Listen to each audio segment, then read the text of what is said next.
PFF did their off-season grades. And again, guys, I thought we had a really damn good offseason. Really good offseason. You know, Abdul Carter in the draft. Darius Alexander, who's a steal in the draft at that point there as well to help the defensive line. You know, you go ahead and get a guy in Holland that a lot of people had as the best safety in free agency. You get Adebo, who, again, a lot of people had as the best corner in free agency.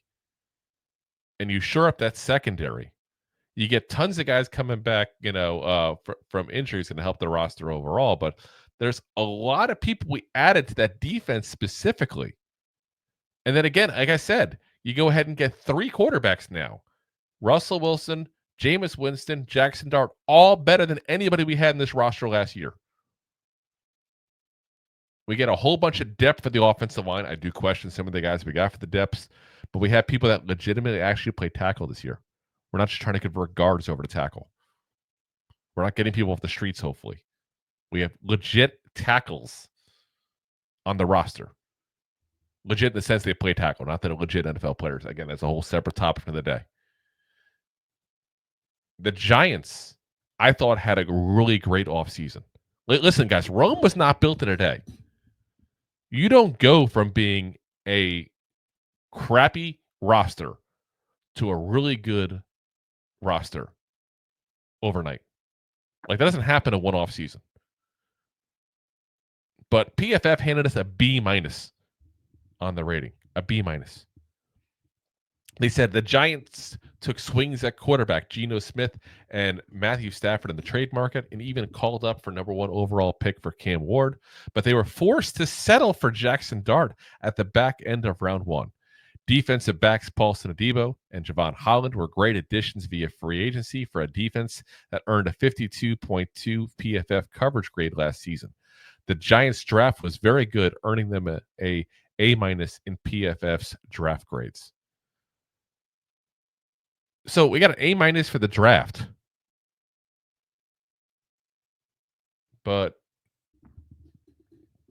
we got great additions in free agency, they say. But we got a B-. Like, where does the math add up there? Like, what am I missing here? Like, I get it. We swung on a couple of things and missed potentially on some quarterbacks. Now, Geno Smith and Matthew Stafford, again, I don't know if I wanted those guys at this point, the way things worked out. Like, if you got Matthew Stafford and had to pay him for the next couple of years, guys, you're not getting Jackson Dart. You get Geno Smith and you got to pay him the next couple of years. You're not getting Jackson Dart. I know it's going to sound a little crazy, but I would rather have Jackson Dart. Stafford is the best of those 3 quarterbacks by far. Let's be very clear on that. By far. But he's also older. And by the time the Giants are able to win, he's probably retiring. Just call it what it is. And I don't mean get in the playoffs like we did in 22. I mean win. Win a ring. Build up to that. That's what we're building up to. We're the goddamn Giants. We're not just happy with the playoff berth, but not the Browns. By the time that happened, he was gone. He was going to retire probably. He's going to play 1 or 2 more years. That's it. Let's be very frank about that. Geno Smith. Geno Smith is an above average quarterback that will probably never lead a team to a Super Bowl. And it took him a while to become above average, and it still feels weird to say it, but he is. Let's be honest. He's played pretty decent the last couple of years. Do you really think Geno Smith is bringing a team to a Super Bowl? Do you think he's bringing home a trophy to Las Vegas? I don't see that happening at all. So again, that's not the goal here. That's not enough for me to get in the playoffs. I want a goddamn ring. So, yeah, as Money Mike agrees, Stafford doesn't fit our timeline. Exactly. He was a great 1 year gap if you want to do that. That's what he would have been, And then they want to talk about, the Cam Ward thing. Okay, we didn't get Cam Ward. We got our second favorite quarterback. The Giants could have picked any quarterback not named Cam Ward in this draft. And that's who they got. I can't be upset with what they did at quarterback. And I feel like that's what's making them go down to B-. Like, we went ahead and got 2 cheap, legit veteran quarterbacks who are better than anybody we've had. And then we went ahead and got the best quarterback in the draft that we could get in our eyes. Meaning the Giants had the pick of every quarterback but one. And that's who they got. I don't see the issue, guys. I think a B+ rating is disrespectful, point blank. Again, where everybody's just disrespecting the Giants now. It's become the vogue thing to do, I guess. But yeah, I would, like I said, I would go ahead and point blank say maybe A- is where this should go. Like I said, they didn't hit a home run for everything. I thought they could have gotten some better depth at offensive line. I think some of the guys we got are kind of scrubs that I'm not very happy we got, but at least they got somebody. And they went ahead and got some wide receivers, but nobody of really any big name yet. I mean, who knows what happens to Gabe Davis, obviously. But as I said before, guys, if we have an injury to wide receivers, we could be in trouble real fast. Because past the big three of, Neighbors, Wan'Dale Robinson, Darius Slayton, who do we got? Unless one of these undrafted rookie free agents pan out. We got a couple. Obviously, one that used to play last year with Jackson Dart even. But I don't know if you can sit there and say that, we did what we need to do at that position. So again, there's why I'm saying A-, but a B-, I don't know. Like I said, I actually like what they did at quarterback this offseason. I really do. Like they looked at all the options.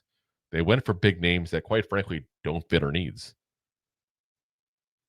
And they went with guys that they can get on small, again, discount. I see discount shopping, as Jay says. I see him in the comments there. But they went with inexpensive quarterbacks that would not preclude them from taking a quarterback in the draft to hope to have the long-term answer, because that's the goal here. The long-term answer is the goal, not 1 or 2 years. And what they did is they went ahead and took a quarterback in the draft, and now they can go ahead and, try to develop him. As Jay says, they got people who are just as desperate as they are, Drew. That's fine. I have no problem with that. But again, they fit the needs for what we had. Inexpensive, doesn't preclude us from taking a quarterback in the draft, and won't be so good that you can't bench him to start the kid. And by the way, one of them is a freaking fun human being to have around. That's what I'm saying. So, and it gives them options. They have options at quarterback. That's much better than what they had last year. Again, I think it's a win this whole offseason. I really do. Like, tell me you don't look at this offseason and look at this roster now and go, oh my God, this is a lot better than last year. Like, literally compare the two rosters and try to say that you're not thinking this is a whole much better team. It is. Did everything go perfect? No. That's why I'm not saying A+ or A-. I think that's fair. And that's what they gave the draft grade even. So, and that we gave an A+. So, thanks for watching. Like the show? Of course you do, or you would have turned it off by now and not be hearing me. There are plenty of ways to support the show. YouTube is the best place to join us, and we offer memberships there with fun benefits like custom emojis and early access to video clips. Of course, there you can also send super chats and stickers to send one-time support payments. The best way to support the show is to buy these drunk idiots beers at buymeacoffee.com/2giantgoofballs. Along with one-time support payments, there are also monthly plans, so you can continue to help kill their livers each month. You can also show people that you are a goofball by visiting our store at 2giantgoofballs-shop.fourthwall.com. We got everything from shirts, hats, phone cases, funny candles, buttons, stickers, and even a 2 Giant Goofballs towel to dry off your goofballs. Of course, you can always support the show for free by simply hitting the like, subscribe, and share button wherever you are watching or listening to this. Hit the thumbs up on YouTube. Leave a 5-star review on Apple Podcasts. It helps the show tremendously, and quite frankly, the Goofballs suck at marketing and need your help to get the word out. Thank you for being part of the Goofball Army and for taking the time out to support the show. If you like that clip, then you will love the full episodes too. Find us on your favorite podcast app and look for us on all your favorite social media platforms. Thanks so much. Please, I'm begging you. Please subscribe.